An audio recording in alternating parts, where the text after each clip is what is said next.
दूसरा कोरिन्थियन 10 अध्याय।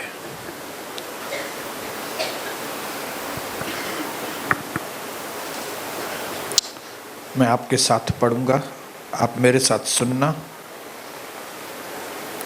3 और 4 वचन सब खोलेंगे बाइबल। दूसरा कोरिन्थियन 10 अध्याय। ओके, खोला? आमीन बोलेंगे? आमीन। मैं पढ़ता हूं आपके लिए। यदि हम शरीर में चलते फिरते हैं तो भी शरीर के अनुसार नहीं लड़ते। हमारी लड़ाई के हथियार शारीरिक नहीं है, फिर भी गढ़ों को ढा देने के लिए परमेश्वर के द्वारा हम सामर्थी हैं। प्रभु का दास कह रहा है, यदि लोगों को लगता है कि जैसे हम शरीर हैं, लेकिन एक्चुअली हम शरीर नहीं है, हम शरीरों में चलते फिरते हैं, हम अंदर हैं इसके। यदि हम शरीर में चलते फिरते हैं तो भी जो हमारी लड़ाइयों के हथियार हैं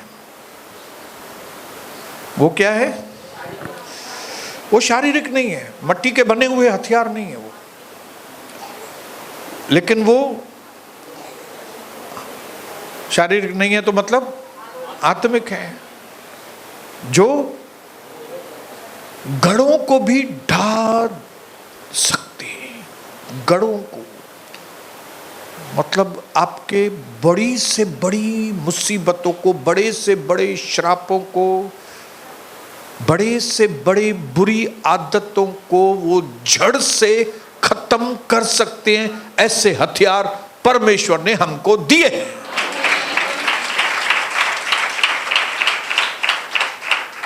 तालियां बजाई आपने, बहुत अच्छा किया। लेकिन ये हथियार यूजलेस हो जाएंगे अगर आप इन हथियारों को इस्तेमाल ही नहीं करेंगे। कोई भी हथियार तभी काम का है जब हम उसको इस्तेमाल करें। अगर किसी हथियार को इस्तेमाल नहीं करते तो यूजलेस है, वो काम का ही नहीं है हमारे। खाली हथियार होने से काम नहीं होगा,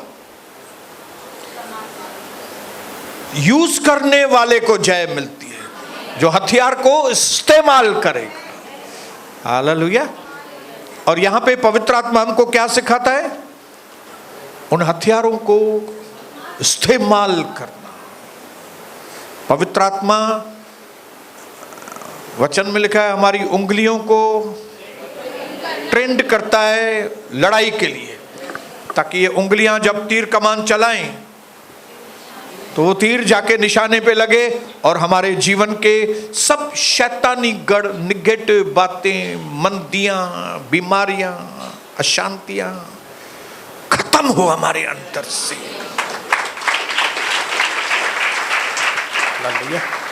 मैं परमेश्वर को धन्यवाद करता हूं कि पिछले 2 दिन से, पिछली 2 सभाओं से परमेश्वर की आत्मा हमें आराम वाले दायरे में से निकालकर हमें लड़ाई के मैदान पर लेकर आना चाहता है। क्यों? क्योंकि आपको हथियार दिए। आपको क्या दिए? हथियार दिए। और हथियार क्यों दिए? ताकि आप इस्तेमाल करें। और क्यों इस्तेमाल करें? ताकि हम जय पाएं। क्यों जय पाएं? क्योंकि अगर आप जय नहीं पाएंगे तो हार जाएंगे। अगर इजराइल के पास जो हथियार है इस वक्त वो इस्तेमाल नहीं करे तो ईरान उसको खा जाएगी, गाजा उसको खा जाएगा, हिजबुल्लाह उसको खा जाएगा। लेकिन इजराइल के पास खतरनाक हथियार है और उसको मालूम है, इजराइल को क्या नाम है उसके प्राइम मिनिस्टर का?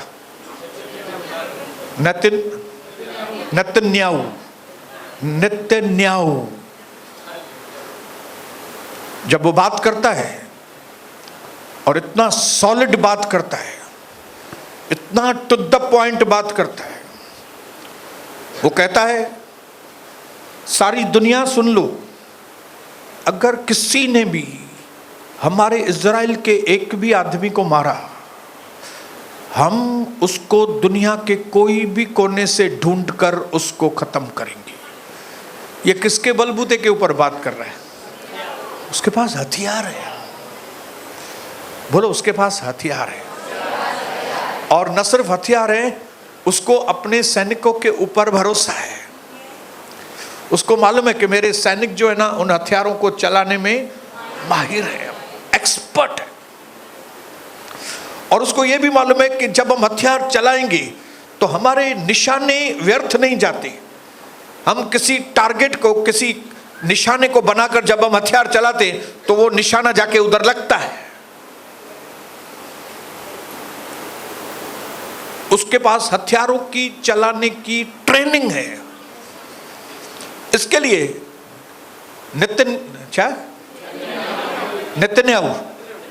नेतन्याहू के मुंह पे देखेंगे ना, डर नाम की कोई चीज नहीं है। आप उसकी शक्ल को देखो, इतना मजा आएगा क्या। बोलो, मजा आ जाएगा। एक फ्रोजन शोल्डर की एक्सरसाइज बताने के लिए एक डॉक्टर का मैं वीडियो देख रहा था। उसका वीडियो देख के ही मुझे आधा आराम आ गया। वो इतना जॉली आदमी था। वो बोलता, आज मैं आपको 3 एक्सरसाइज दिखाऊंगा और वो 3 एक्सरसाइज आप देखेंगे, मजा आ जाएगा। मैं बोला, यार एक्सरसाइज में मजा, ये क्या बात कर रहा है, ये कैसे बात कर रहा है? हालेलुया। उसके बात करने के तरीके से ही मुझे लगा यहाँ पे नसें ऊपर नीचे हो रही हैं। तो ये जो नेतन्याहू है, ये नेतन्याहू जब बात करता है ना, क्या बात करता है। हालेलुया। उसके बात करने से समझ में आता है इसके पीछे जरूर बड़ी ताकत है कोई। हालेलुया। और वो ताकत कौन सी है? हथियारों की ताकत है। और सिर्फ हथियारों की ताकत नहीं, हथियारों को बराबर चलाने की हुनर। अगर आपके पास हथियार हैं लेकिन चलाने का आपको तरीका नहीं मालूम, ये जिंदगी फिर आपको रोना ही पड़ेगा। फिर जिंदगी में आपको दुख में ही जिंदगी बितानी पड़ेगी। आपके लिए जिंदगी में कोई आनंद नहीं रहेगा। Why? Because life is not fair. It won't give you what you desire, but what it will give you, for what you fight for. आप जिसके लिए लड़ाई लड़ेंगे वो चीज आपको जिंदगी देगी। जिंदगी दूसरी चीजें आपको नहीं देगी। आप बोलेंगे मैं अच्छा आदमी हूं तो मेरे पास पैसे भी आ जाएं, मेरे पास चंगाई नहीं आएगी।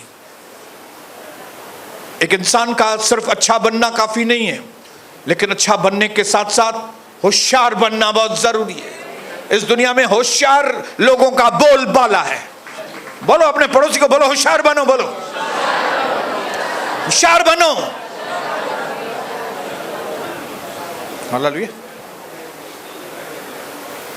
जब बाइबल पढ़ेंगे तो लड़ाई हथियार, पुराने नियम में, नए नियम में हथियारों की बारिश है। ये क्यों हथियार प्रभु दे रहा है? क्योंकि प्रभु को मालूम है कि इस दुनिया में हमारे बहुत सारे दुश्मन हैं। आदमी नहीं, आदमी हमारे दुश्मन नहीं है। हमारा चाचा मामा हमारा दुश्मन नहीं है, हमारा पॉलिटिकल लीडर हमारा दुश्मन नहीं है, हमारा प्राइम मिनिस्टर हमारा दुश्मन नहीं है। हमारा दुश्मन जो दिखता नहीं है, अंधकार की शक्तियां जो हमको हैरस करती है, जो हमारे जीवन में दुख लेती है, जो हमको हमारी ट्रेन को डिरेल करती है, जो हमारी जिंदगी सही चलनी चाहिए उसको पटरी से उतार देती है। आपकी पत्नी को बीमार कर देता है, आपकी पत्नी जवानी में चली जाती है, आपका पति जवानी में चला जाता है, बच्चों को जवानी से बीमारी लग जाती है, और ये बातें इंसान को टॉर्चर करती हैं। हालेलुया। शैतान हमारी हिम्मत को खत्म करता है,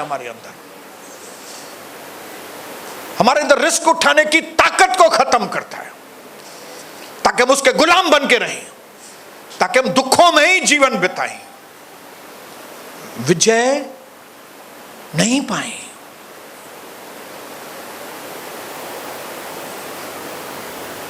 बोलिए हालेलुया। लेकिन जिंदगी चलती का नाम है, चलती का नाम जिंदगी है। अगर हमारे जीवन में आशीष नहीं है, हमारे जीवन में ग्रोथ नहीं है, हमारे जीवन में सफलता नहीं है, तो हमारा जीवन कभी भी सुखी नहीं होगा। हालेलुया। और प्रभु ने हमको आशीष दिया कि तुम फूलो फलो, फूलो फलो, पृथ्वी में भर जाओ। ये हमारे सृष्टिकर्ता ने हमको आशीष किया है।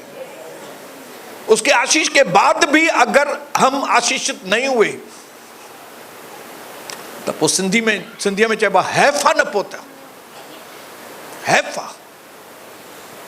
आप जिंदा परमेश्वर को जानने वाले लोग हैं। मैं दुनिया के लिए नहीं बोल रहा हूं, वो तो बेजान चीजों के पीछे खत्म हो चुकी है।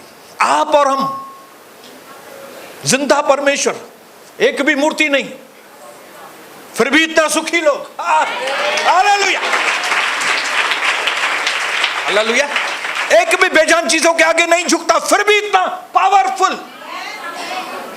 हालेलुया। क्या आपको नहीं लगता है कि जिस परमेश्वर ने आपको चुना है और जिसने इतनी बड़ी योजना आपके लिए बनाई है, तो आप उक्काब की नाई इस वक्त उल्लासनगर में उड़ने चाहिए?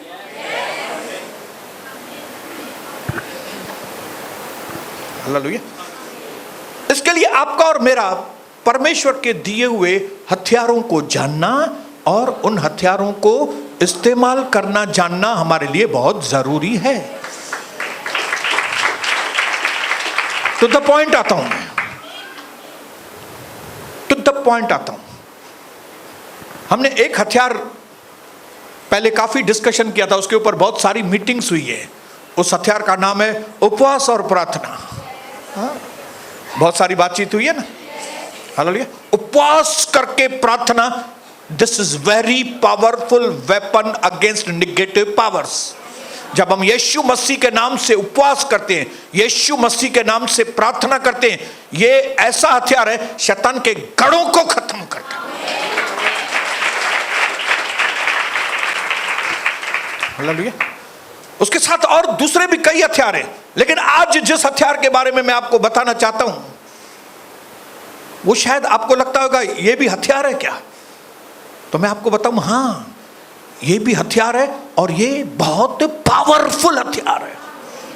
और वो हथियार है, बताऊं? पूछिए पूछिए तो बताऊं मैं। हाँ, इधर भाई लोग तो बोल ही नहीं रहे। आपको नहीं बताऊं? हाँ, अगर आप उठ के बोलेंगे बताओ तो बताऊंगा, नहीं तो नहीं बता।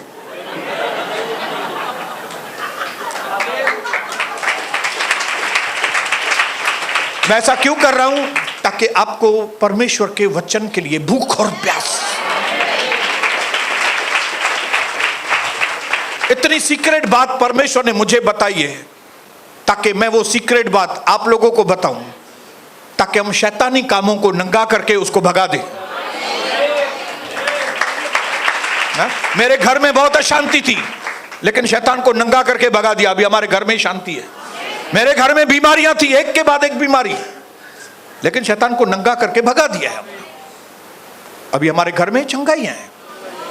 मेरे घर में पैसों की घटी होती थी, इतना धंधा करता था, फिर भी पैसों की घटी होती थी, लेकिन शैतान को नंगा करके भगा दिया। अभी हमारे घर में बरकतों की बारिश है। ये कैसे भगाया?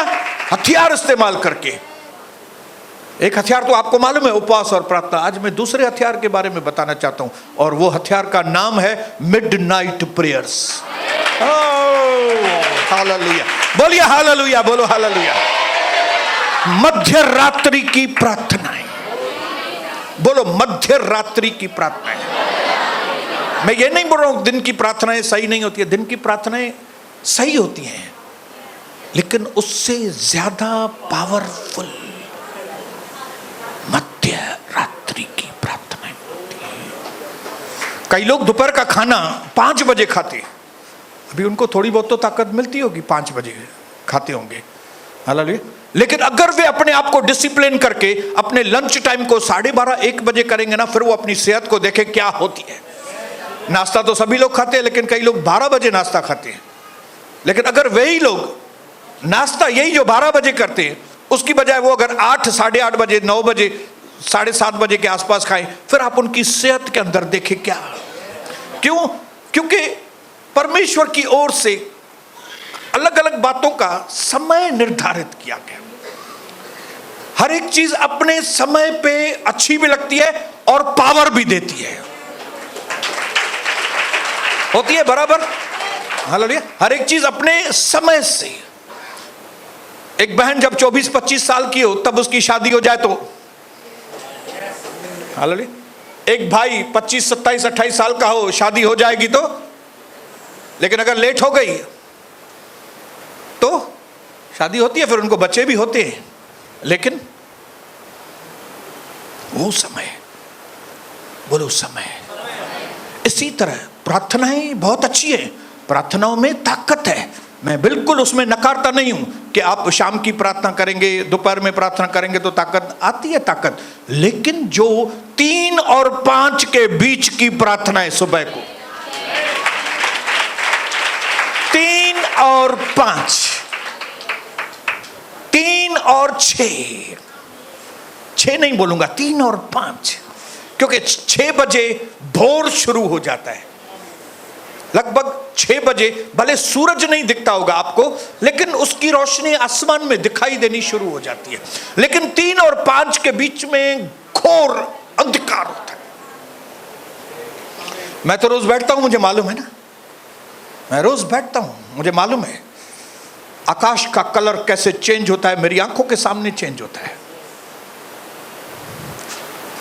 किस तरह से अगर 4:30 बजे के आसपास, 4:15 बजे के आसपास अगर मेरी बालकनी में आंखें बंद होती हैं और मैं प्रार्थना करता हूं, और अगर आधे घंटे के बाद मेरी आंखें खुली तो देखता हूं अरे आसमान का रंग बदल गया। फिर समझ में आता है सूरज तो दिखाई नहीं दे रहा है, लेकिन कहीं दूर से उसका प्रकाश बादलों को चीरते हुए थोड़ा दिखाई देता है, कुछ बदलाव आना चालू हो जाता है। तो ये 3 और 5 के बीच का समय, जिसको हम कहते हैं चौथा पहर, रात के 4 पहर होते हैं, ये आखिरी पहर होता है। उसके बाद भोर शुरू होती है। ये समय ऐसा रहता है विश्वासियों के अनुसार, वचन के अनुसार। ये समय ऐसा रहता है जब परमेश्वर अपने लोगों के घरों में विजिट करना चाहता है। समझते? हालेलुया।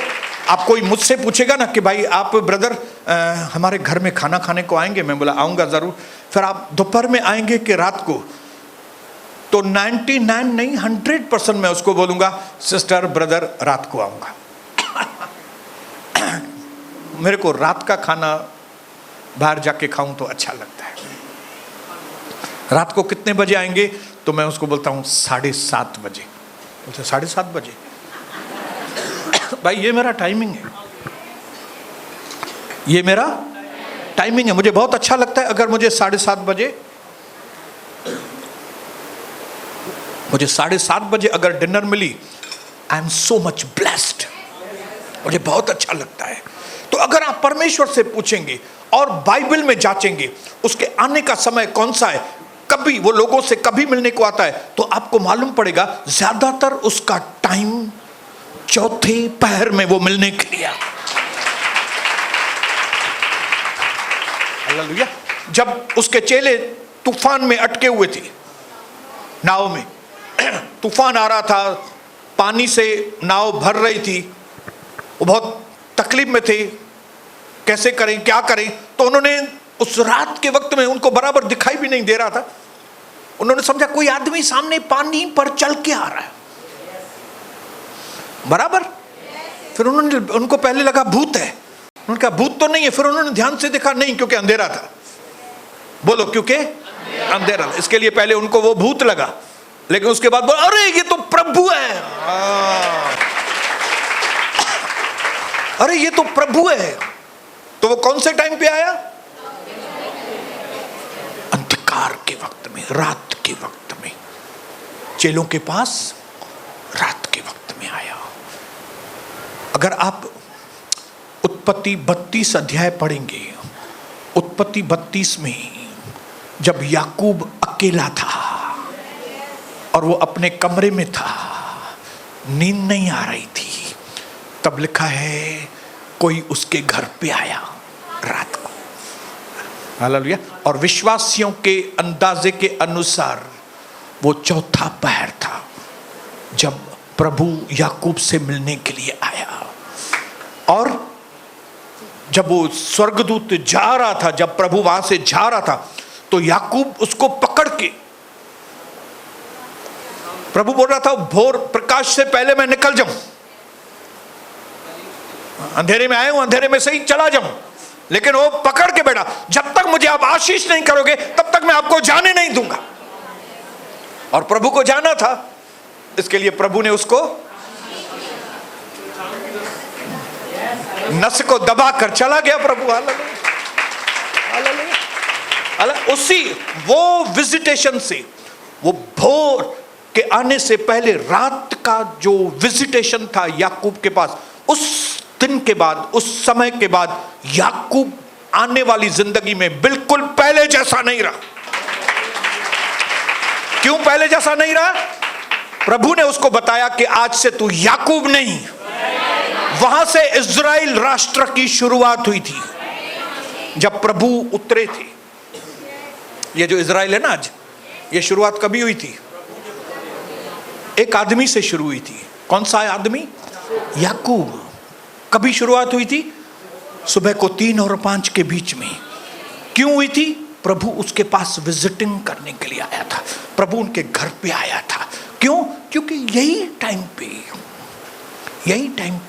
प्रभु का फेवरेट टाइम है। मुझे नहीं मालूम आपका कौन सा फेवरेट टाइम है, लेकिन मैं आपको प्रभु का फेवरेट टाइम बता रहा हूं। हालेलुया। इसके लिए जब ये राज मुझे मालूम पड़े कि इज़राइल राष्ट्र की शुरुआत परमेश्वर के विजिटिंग से हुई, और वो प्रभु का विजिटिंग, प्रभु का आना, वो दूसरा कोई टाइम नहीं, वो मिडनाइट 3 और 5 के बीच में। तब मुझे समझ में आ गया कि हमारे जिंदगी के अंदर भी अद्भुत बदलाव तभी आ सकता है जब हम भी इस चौथे पहर में उठकर परमेश्वर को खोजेंगे, परमेश्वर को खोजेंगे। और एक सीक्रेट बताऊं? हाँ, आप उठेंगे भी नहीं, फिर भी सीक्रेट बताता हूं, ध्यान से सुनिएगा सीक्रेट। क्योंकि परमेश्वर, ये जो सृष्टि है ना, ये मिस्ट्रीज से भरी हुई है, ये रहस्यों से भरी हुई है। कई लोगों को रहस्य मालूम नहीं, इसके लिए बीमार पड़ते हैं। पैसा होने के बाद भी खत्म है वो लोग, पैसा होने के बाद भी लाचार हैं। क्यों? उनको मिस्ट्रीज नहीं मालूम, उनको रहस्य मालूम नहीं। लेकिन आप और हम जो परमेश्वर के चुने हुए लोग हैं, आप यहां पे बैठे हैं, मतलब कौन है? चुने हुए लोग हैं। और प्रभु क्या करता है? अपने लोगों के ऊपर रहस्य जाहिर करता है। रहस्य है, छुपी हुई बातें, गुप्त बातें।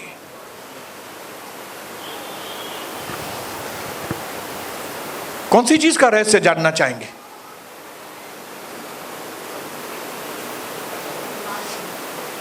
बोलिए बोलिए,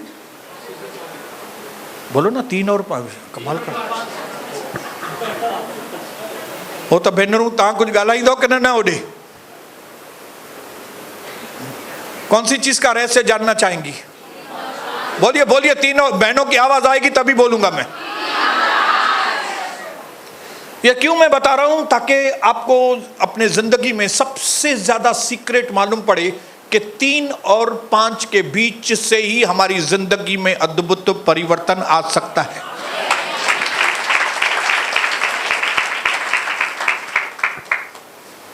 बोलिए हालेलुया। वो राज ये है, एकदम टू द पॉइंट में आपको बताता हूं। ये समय ऐसा रहता है जब टोटली दुनिया के अंदर सब कुछ शांत होता है, शांत होता है। और एक व्यक्ति सबसे अधिक सही तरीके से तभी सुन सकता है जब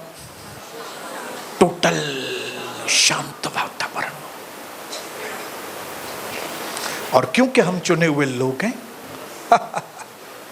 चुने हुए हैं, यूहन्ना में लिखा है, मत्ती में लिखा है,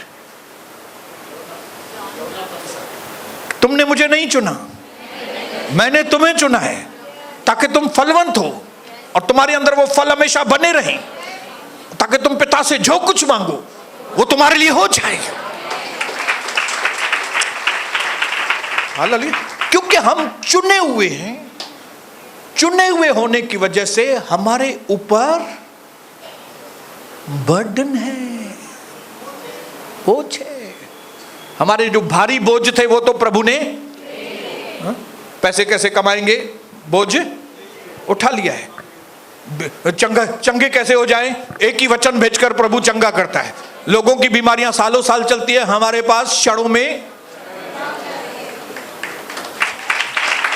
तो हमारे बोझ जो है प्रभु ने उठा लिए, लेकिन क्योंकि हम चुने हुए लोग हैं, हमारे ऊपर बोझ है। इसके लिए कई लोगों को, हमारे विश्वासियों को रात की नींद, खास करें कुछ कुछ समय में नींद में डिस्टर्बेंस आता है, हम उठ के बैठ जाते हैं। कई लोग, मैं आपको एकदम सच्चाई के साथ बताना चाहता हूं, कई हमारे विश्वासियों को कई बार रात को उठ के बैठना पड़ता है। वो सोने की कोशिश करते हैं लेकिन नींद आती नहीं है। वो करवट बदलते हैं, इधर से उधर, इधर से उधर। फिर उनको लगता है सुबह को मैं डॉक्टर कश्यप के पास जाऊंगा और उसको बोलूंगा रात को नींद नहीं आ रही है, मेरे को गोली दो। जबकि उनको मालूम नहीं कि ये उनको कोई बीमारी नहीं है, ये कोई उसको थपथपा रहा है। ये क्या कर रहा है? कोई है जो उसको थपथपा रहा है और उसको बोलता है उठो बेटा, मुझे तुमसे बात करनी है, उठो, मुझे बहुत जरूरी बातें तुमसे कहनी है। हालेलुया। बहुत इंपॉर्टेंट बातें मुझे तुमसे करनी है। लेकिन हम में से कई लोग समझते हैं कि हमको नींद नहीं आ रही। आपको नहीं, बीमारी नहीं है कोई भी, आपको बीमारी नहीं। कई बार इमरजेंसी मैटर्स आते हैं, जैसे ये अंतिम दिन चल रहे हैं, तकलीफों के दौर चल रहे हैं, इन दिनों में कई इमरजेंसी केसेस होते हैं, कई केसेस होते हैं, कई चीजों में प्रभु को काम करना है, लेकिन प्रभु काम तभी करता है जब उसके लोग उसको पुकारते हैं। कई लोगों को बचाना है, कई जातियों को बचाना है। हमारे खानदान में मृत्यु नहीं होना चाहिए, हमारे शहर में ऐसी वैसी मृत्यु नहीं होनी चाहिए। कई बार इमरजेंसीज होती हैं, कौन प्रार्थना करेगा? अविश्वासी लोग प्रार्थना करेंगे। वो लोग तो 2 अगरबत्ती जला के करके निकल बाहर था, जैसे मैं करता था, 2-3 अगरबत्ती जलाई रखी और फिर मां बहन पे गालियां शुरू। ये लोग प्रार्थना नहीं करेंगे। कौन प्रार्थना करेगा? आप और हम लोग करेंगे। तो प्रभु किसको किसको हिलाएगा? थोड़ा आपको और मुझे हिलाएगा।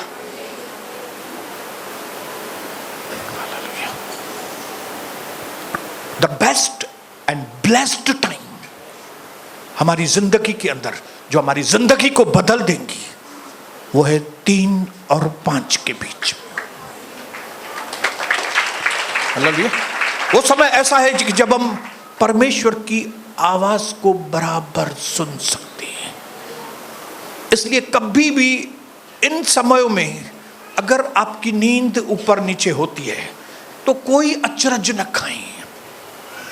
मैं आपकी आंखें खोलना चाहता हूं। अगर 3, 4, 5, 5:30 के आसपास आपको नींद नहीं आती तो आप परेशान नहीं हो जाएं, उठ के बैठ जाएं। अभी 3-4 महीने से मुझे फ्रोजन शोल्डर, अभी भी आखिरी 2% बचा हुआ है, 98% चला गया। आपको क्या लगता है, मुझे और फ्रोजन शोल्डर हो? मुझे, जो हम दूसरों के लिए प्रार्थना करते हैं तुरंत लोग चंगे होते हैं, और मुझे फ्रोजन शोल्डर हो। मैं विश्वास करता हूं ये इमरजेंसी का वक्त है और परमेश्वर नहीं चाहता कि कोई मेरे से टॉपिक छूट जाए, इसके लिए उसने 3-4 महीने के लिए मुझे, ताकि रात को नींद, हाँ, और वो भी नींद कितने बजे पूरी होती है? मैं रात को सोता था 3-3:30 बजे, इतना मेरे यहां पे 3-3:30 बजे इतना टॉर्चर, उठ के बैठना ही पड़ता था, कुछ भी हो जाए उठकर बैठना पड़ता था। कविता को मालूम है अभी मैं क्या सोचता था पहले? मालूम नहीं मैंने क्या गलती की है, मालूम नहीं मेरे से क्या गुनाह हो गया है, कौन सा कुछ गलत काम मेरे हाथ से हुआ है तभी मुझे ये हुआ है। नहीं, वचन में लिखा है जब ऐसे एक व्यक्ति को प्रभु के पास लेकर आए और उसको पूछा, प्रभु इसने पाप किया है कि इसके माँ बाप ने पाप किया है कि इसकी हालत ऐसी है? तो प्रभु ने क्या बोला? न इसने पाप किया है न इसने माँ बाप ने, लेकिन ये तकलीफ इसके लिए आया है ताकि प्रभु की महिमा हो। तो ये तकलीफ जो मेरे ऊपर आई उसका सोल एक ही रीजन था, वो था कि मैं 3 बजे उठूं। ये तो मुझे बाद में मैंने डॉक्टर से पूछा कि भाई 3 बजे ही क्यों तकलीफ होती है? तो बोले नहीं, ये फ्रोजन शोल्डर ऐसा होता है कि 1-2 घंटा जब आप उसको मूव करते हैं तो कोई दर्द नहीं होता, लेकिन जब सोते हैं तो 1-2-3 घंटे के बाद वो फ्लो, ब्लड का फ्लो वहां पे जाम होता है और जिसकी वजह से पीड़ा होना चालू होती है। ये साइंटिफिक रीजन है। ये बेचारे डॉक्टर को जो मालूम होगा वो बताएगा, दुनिया के डॉक्टर को जो मालूम है वो बताएगा, लेकिन स्वर्ग के डॉक्टर को जो मालूम है वो मुझे बताएगा। हालेलुया, हालेलुया, बोलिए हालेलुया। और जब मुझे ये चीज मालूम पड़ गई कि परमेश्वर मुझे उठाना चाहता है, प्रभु चाहता है कि मैं 3 बजे उठूं, क्योंकि कई इमरजेंसी प्रार्थनाएं हैं। हालेलुया। अरब देशों के, आप मानेंगे या नहीं मानेंगे, मैं अरब देशों के नाम लेकर प्रार्थनाएं करता हूं। Dubai, Saudi Arabia, Bahrain, Kuwait, Iraq, Iran, Lebanon, Qatar, ये नाम लेकर मैं प्रार्थना करता हूं कितने महीनों से। मुझे थोड़ी मालूम था कि ये सब लफड़े होने वाले हैं। प्रभु ने पहले से ही मुझे विनतियां कराई हैं। कौन से लोगों से वो प्रार्थना कराता है? उसके चुने हुए। कुछ हैं इधर चुने हुए लोग हैं?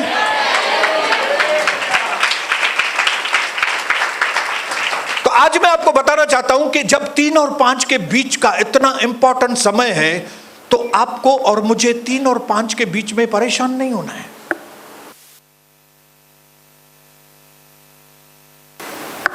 लेकिन 3 और 5 के लिए अपने आप को तैयार करना। बोलो, मुझे अपने आप को तैयार करना है। और जैसे ही आप अपने आप को तैयार करेंगे, फ्रोजन शोल्डर चला जाएगा। क्यों? क्योंकि प्रभु की मर्जी फ्रोजन शोल्डर देने की नहीं है, उसकी मर्जी है कि हम उठें। क्योंकि अगर पीड़ा नहीं रहेगी तो मैं क्या बोलूंगा? बहुत नींद आ रही है, डाडू थकल है, कल मैं इतना थका हुआ, आज नहीं लोग कि मैं तो तेज। और आपको मालूम है हम सिंधी लोग तो नाटक करने में नंबर 1 है। थोड़ा ही दर्द होगा इधर तो प्रभु के घर में नहीं आएंगे।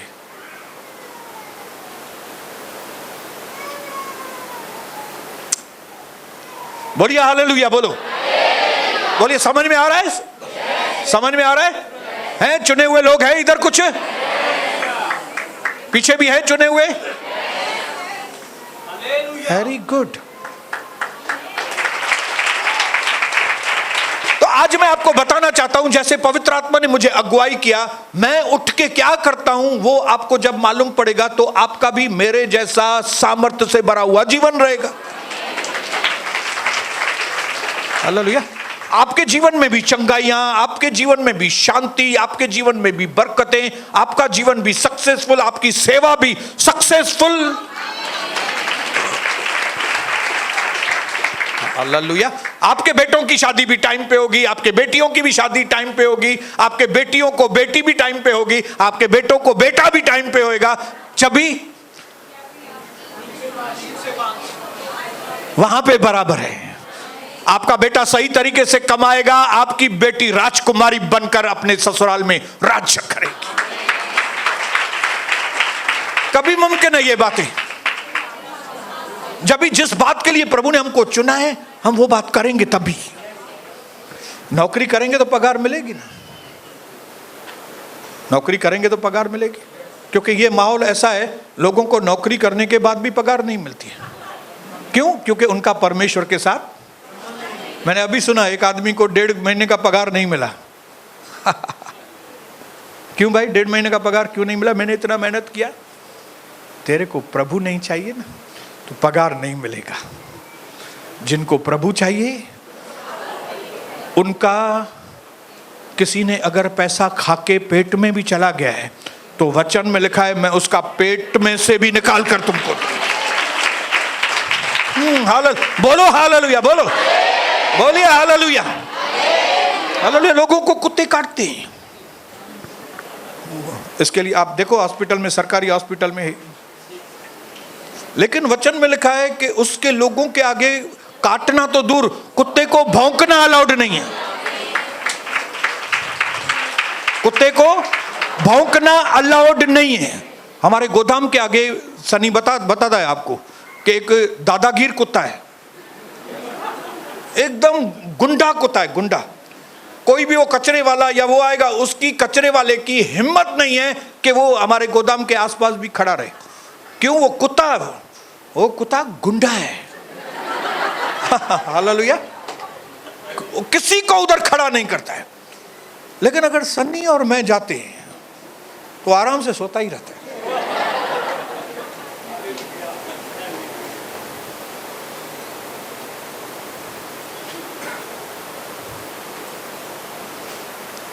तो आज मैं पहली चीज बताऊंगा, खाली पहली चीज बताऊंगा कि क्या करता हूं मैं। हालेलुया। पहली चीज जो मैं करता हूं वो है प्रार्थना। सबसे पहली, द बेस्ट टाइम, सबसे अच्छा पावरफुल वक्त प्रार्थना करने का होता है 3 और 5 के बीच में।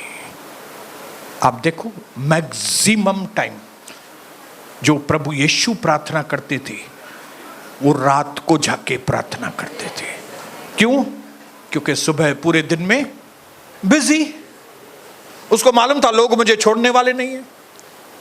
तो अगर लोग छोड़ने वाले नहीं हैं तो प्रार्थना कभी करूं मैं? हालेलुया। क्यों चाहता है प्रभु कि आप और हम सुबह उठ के पहले प्रार्थना करें 3 और 5 के बीच में?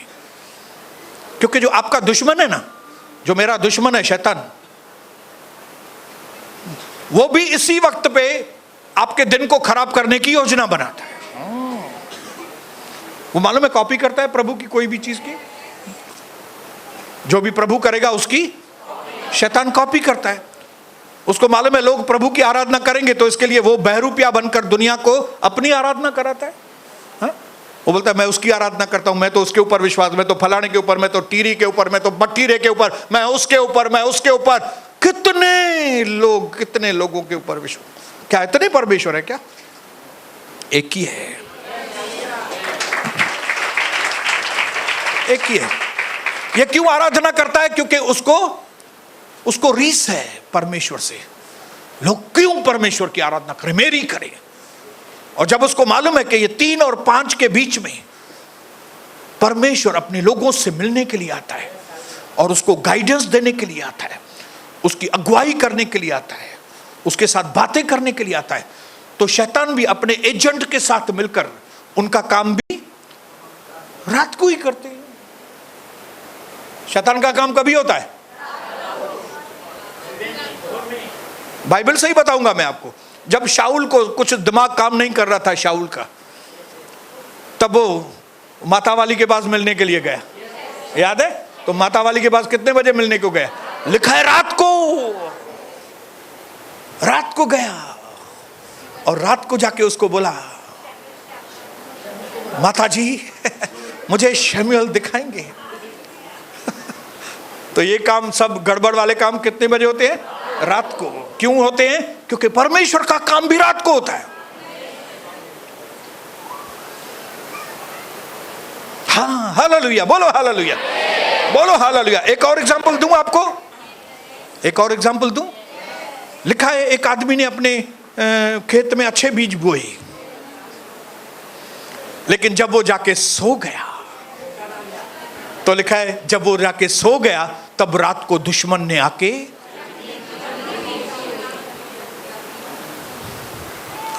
सबसे अच्छा वक्त आपके ऊपर आक्रमण करने का शैतान को कौन सा है? रात को। क्यों? क्योंकि रात को आप सबसे ज्यादा कमजोर हैं। क्यों कमजोर है? क्योंकि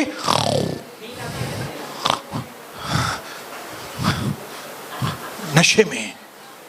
शैतान को मालूम है ये उठने वाला नहीं है।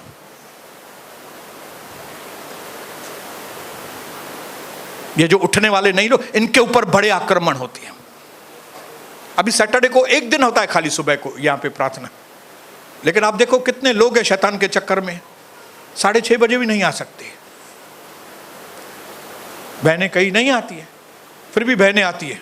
आपको आशीष करें भाई लोग, और इनको बोलो भाई सुबह को ग्राहक आया मिलने के 5 बजे, देखो पागल के समान कैसे उठ के जाएंगे। ग्राहक ग्राहक ग्राहक पैसा। लेकिन प्रभु के लिए बोलेंगे तो रात को रात पाली करनी पड़ी थी। आपको तो मालूम है सीजन है, सीजन है। इसके लिए इधर सब सीजन तुम करेगा, इधर नहीं आएगा सुबह को। खाएगा भी, पिएगा भी, 1 भी करेगा, 2 भी करेगा, खाली प्रभु के पास नहीं आएगा। हाँ, ये 1 और 2 3 बार करेगा जाके, लेकिन इधर नहीं आएगा। सीजन है तो उधर भी मत जाओ ना, डायपर पहन के बैठ जाओ ना। नहीं, उधर जाएंगे। लेकिन मैं आपको बताऊं, इसी टाइम के बीच में शैतान आपके विरोध में योजना बनाता है कि आपको कैसे फंसाए, आपको कैसे अशांत करे, आपका कैसे नुकसान करे, आपके कामों को कैसे असफल करे। लेकिन इसी वक्त में परमेश्वर हमारा इंतजार करता है कि हम उठें, प्रभु के साथ बैठें और उसको विनती करें ताकि परमेश्वर हमें अगुवाई करे। बोलिए हालेलुया। इसके लिए वे सारे मेरे भाई, मेरी वो सारी बहनें अपने जीवन में सफलताओं को देखेंगे जो सुबह को उठ के प्रार्थना करते हैं। क्योंकि the very very powerful weapon against the evil is midnight prayers. जब आप बैठेंगे तो अपने आप आकाश का कलर बदल जाएगा। मैं तो देखता हूं ना, खाली मैं बैठता हूं, आकाश काला है, काला है, काला है, काला है, लेकिन सडनली 4:30, 4:45, 5 बजे आसमान का रंग बदलना शुरू हो जाता है। पहले देखता हूं 3 बजे, 3:30 बजे जो फ्लाइट है उनकी रोशनी पूरी दिखाई देती है। फ्लाइट जा रहा है, इधर से फ्लाइट आ रहा है, उधर से। लेकिन जैसे ही 5 बजते हैं तो फ्लाइट का आवाज आता है, लेकिन ढूंढना पड़ता है किधर है, किधर है। फ्लाइट काला हो जाता है। बदलाव। अगर आपको अपने जिंदगी में पावरफुल बदलाव चाहिए तो यीशु मसीह के नाम से उठकर 3 और 5 के बीच में टाइम पास के लिए नहीं उठना, टाइम पास के लिए नहीं उठना। पानी लेके अपने मुंह पर 10 बार मारो, 20 बार मारो, लेकिन अपनी खातिर और अपने परिवार की खातिर उठकर प्रार्थना में बैठो। ये पहली चीज, मैं एक चीज बोल के खत्म करूंगा ये प्रार्थना का टॉपिक। इज़िकियल को प्रभु ने कहा कि मैंने तुमको इस दुनिया में वॉचमैन करके रखा है। आप और हम कौन है? प्रभु ने हमको क्या जिम्मेदारी दी है? वॉचमैन की। वॉचमैन का काम क्या होता है? रात को, वॉचमैन रात को जागता है। क्यों जागता है? कि अगर कोई चोर या डाकू कोई आए तो वॉचमैन बिल्डिंग वालों को वार्निंग दे, संभालना, चोर घूम रहा है इधर, हत्यारे घूम रहे हैं, सावधान। और जब लोगों को मालूम पड़ता है हां चोर आए थे, डाकू आए थे, लेकिन वॉचमैन ने जब चिल्लाकर हमको आगाह किया तो चोर भाग गए, तो फिर क्या करते हैं वो लोग? वॉचमैन को इनाम देते हैं। वॉचमैन क्या तो वॉचमैन है भाई हमारा, वाह, हालेलुया। हम जागृत हो गए, हमने भी चिल्लाया, चोर भाग गया। लेकिन अगर समझो वॉचमैन चिल्लाया नहीं, क्यों? क्योंकि वॉचमैन सो रहा है। और सीसी फुटेज में समझ में आ गया कि ये कर्नल सिंह सो गया था। चोर आए, लोगों के घर से चोरी की, एक दो मर्डर भी किया, चले गए, तो पुलिस क्या करेगी? पुलिस इस कर्नल सिंह को पकड़ेगी। यही चीज इज़िकियल की किताब में लिखा है कि तुम और मैं, आप और मैं इस दुनिया के वॉचमैन हैं। हमारा काम है लोगों को बताना, अविश्वासी लोगों को, अगर यीशु मसीह आपके पास नहीं है आप नरक जाएंगे। अगर आपने उनको बताया, उसके बाद भी वो यीशु को नहीं मानते, तो आप छूट गए। समझो वॉचमैन ने चिल्लाया, भाई चोर आए, डाकू आए, संभालना, लेकिन उसके बाद भी अगर लोग घर में सोए हैं और चोर आके उसके घर से चोरी करके गया, तो उसमें वॉचमैन पकड़ेगा? वॉचमैन छूट गया।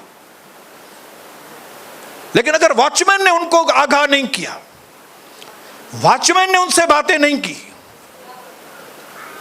तो वॉचमैन को लिखा है मृत्यु दंड है। तो सबसे पहला काम जो सुबह सुबह उठ के मैं ये करता हूं, वह मैं विनतियां करता हूं। वो भी कौन सी विनतियां? अर्जेंसी वाली विनतियां, इमरजेंसी।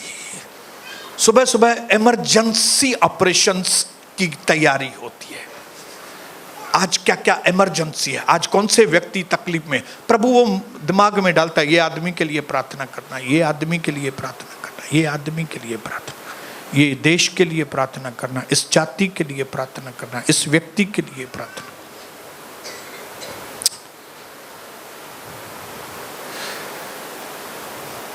समझ में आ रही है बात? बहुत कठिन ड्यूटी है। लोगों को तो वैसे भी नींद नहीं आती, मानू तो सुमन ही न था पिया, लेकिन प्रभु हमको बाकी के घंटे तो 5 घंटे में 15 घंटे की नींद का आराम देता है हमको प्रभु। हालेलुया। दूसरी और तीसरी चीज हम मंगलवार को बताएंगे कि दूसरी चीज हमें परमेश्वर को अपना समय देना है। खाली प्रार्थना नहीं, उसके साथ बैठना है। हालेलुया। और तीसरी चीज, मुंह खोल के उस दिन के लिए अधिकार के साथ आशीषें बोलनी है। ये 3 चीज अगर आपने कर दी है, 2 चीज के बारे में हम लोग मंगलवार को देखेंगे, ये 3 चीजें आपने की तो आपका पूरा दिन राजा के जैसा बीतेगा। जैसे ही आपका दास राजा के जैसा घूमता है, आप राजा के जैसे, आप रानियों के जैसे घूमेंगी। अगर ये 3 चीजें आप नहीं करती, आप सोते रहते, आप सोने के नशे में हैं, तो आप आने वाले समय में रोने वाले बनेंगे।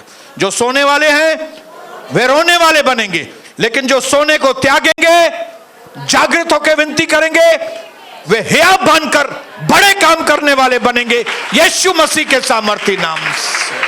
आमीन, आमीन।